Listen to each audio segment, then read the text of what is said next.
A gente sabe que o sonho da aposentadoria, a gente conta os dias, na verdade, né? E está virando o ano. O que pode mudar? O que vale a pena você fazer? Será que já vale a pena você dar entrada nesse ano? Espera o ano que vem? Quem vai nos alertar e trazer também informações necessárias é a doutora Cláudia Veneziani, que é a nossa referência em Previdência. Bom dia. Doutora, seja bem-vinda. Bom dia. Bom dia, doutora. Tudo bem? Tudo e vocês? Tudo jóia. Doutora, agora para quem não se aposentou em 2025, vai mudar alguma coisa? Vai mudar sim, principalmente a regra de pontos, que é o que soma ao tempo de contribuição com idade e idade progressiva. Então, essas duas regras são as principais que mudam, que aumenta aí 6 meses na regra de transição, que é por idade. Então, para as mulheres aí aumenta para 54, para 59 e os homens para 64. Então, aumentou aí 6 meses e o tempo de contribuição é 35 e 30. E a regra de pontos, que passa a ser 93 para as mulheres e 103 para os homens, somando a idade e tempo de contribuição. Doutora, só para a gente lembrar dessa regra de pontos, de maneira muito simples, para quem que se aplica essa regra? Só para ver se você em casa tem a ver com essa regra. A regra de pontos é a seguinte: quando houve a mudança de todo o sistema previdenciário, criou-se 4 regras de transição, as principais, são entre 4 e 5 regras. Aí as 50%, que é o tempo adicional que faltava de 50%, e 100% do tempo que faltava lá em 2019. Então, essas não mudam. Agora, a regra que soma o tempo de contribuição com a idade, que é aquela que se falava 86, 96, ela veio progredindo a cada ano desde 2019. E hoje está em 92 para as mulheres e 102 para os homens. E o ano que vem aumenta 1 ponto. Então, você tem que somar o tempo de contribuição com idade e dar os 93 pontos para as mulheres e 103 para os homens, sendo que o tempo mínimo de contribuição aí é 35 e 30. E a progressão por idade, ela aumenta 6 meses a cada ano desde 2019. Então, esse ano é 58,5 para as mulheres, mais o tempo de contribuição, que é 30. E para os homens é 63,5. O ano que vem passa a ser 64 para os homens e 59 para as mulheres. E mantendo aí o tempo de contribuição, né? Que é de 30 anos para as mulheres e 35 para os homens. É confuso, né, gente? Mas tem que se atualizar, porque às vezes se perde nos números. Até a gente às vezes dá um nó na cabeça. Doutora, a gente tenta seguir, né? Por isso que a gente sempre fala para buscar assessoria. Mas com certeza, é o melhor. É o melhor, porque é puxado. Agora, doutora, para quem vai pedir esse benefício, ele continua do mesmo jeito ou mudou para fazer esse pedido em 2026? Vai mudar? O requerimento é uma situação que vem mudando a cada ano, principalmente com a digitalização. A gente sabe que o público que procura o INSS, normalmente um público mais idoso, tem essa dificuldade, né, de lidar com o sistema digital. E para o ano que vem, muda também aí, para fazer esse cadastro, tem que ter o cadastro da biometria.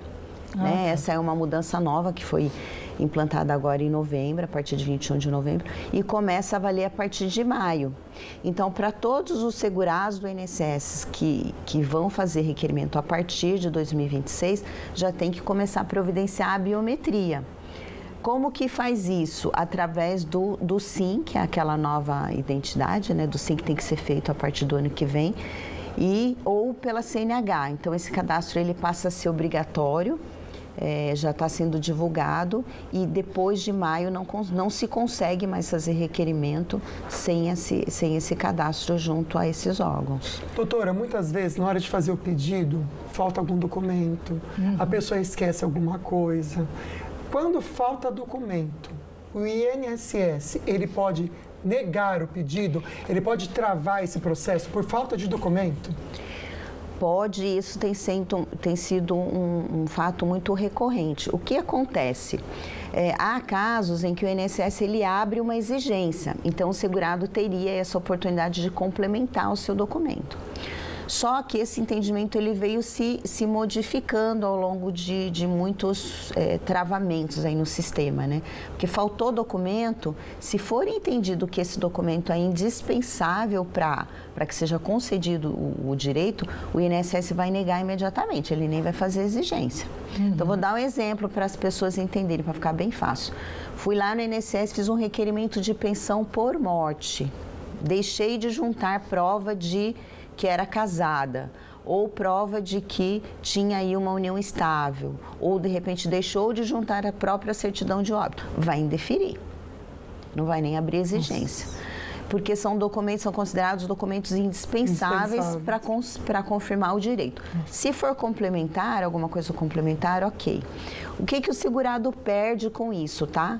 Ele perde a data de entrada e requerimento, que nós chamamos. Então, quer dizer, se você instruir mal o seu processo, se faltar documento, você vai acabar perdendo, assim, falando bem simplificadamente, dinheiro.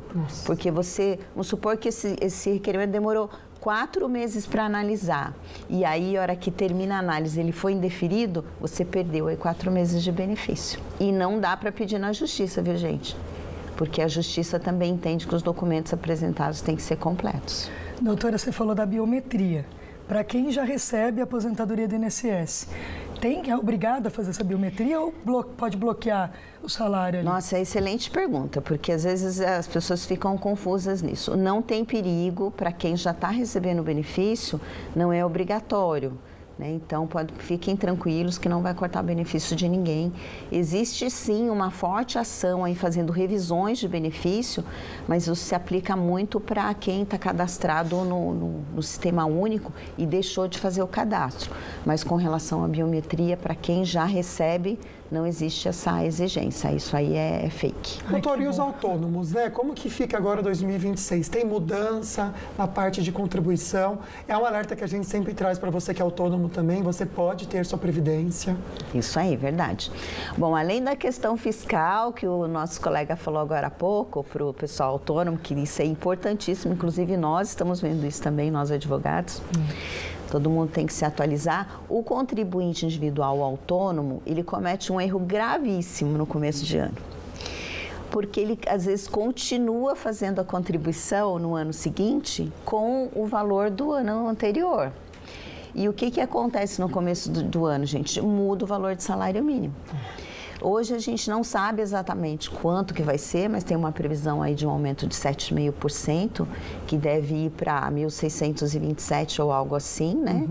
Mas o que o autônomo tem que conferir? Principalmente aquele que está contribuindo com o mínimo, né? Que é a dona de casa, o MEI, né? Ou até mesmo quem paga com 20% ou 11% do salário mínimo.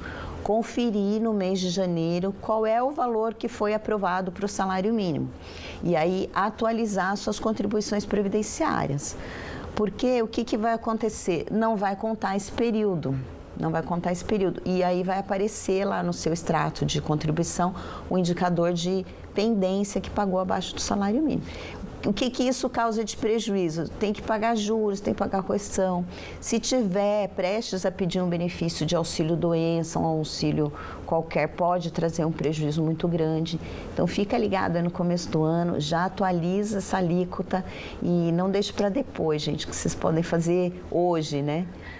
Não deixa para depois, doutor, e não façam nada sozinhos, porque vocês podem ter um auxílio de uma advogada especialista. Acho que essas coisas não se brinca. A gente tem que estar bem respaldado. Põe na tela para mim, por favor. Quero passar para vocês, então, o Instagram, né, do escritório da doutora Veneziane Advogados.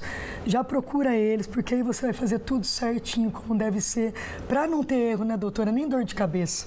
É verdade. E essa questão da documentação correta é fundamental. É fundamental. E às vezes é tanta coisa que a gente confunde e erra mesmo sem querer errar. Né? Doutora, obrigado. Excelente agradeço. Sábado para você. Para vocês também. Feliz Natal, feliz Ano Novo. Para vocês também. É sempre um prazer estar aqui nessa casa. Nosso. Informar o pessoal de casa, né? E você faz toda a diferença com isso. Obrigada. Então, Feliz Natal para todos. Agora, só ano que vem nós estaremos aqui. Foi um prazer poder ajudá-los aí. Que vocês tenham um abençoado Ano Novo. Amém. Para você também, doutora.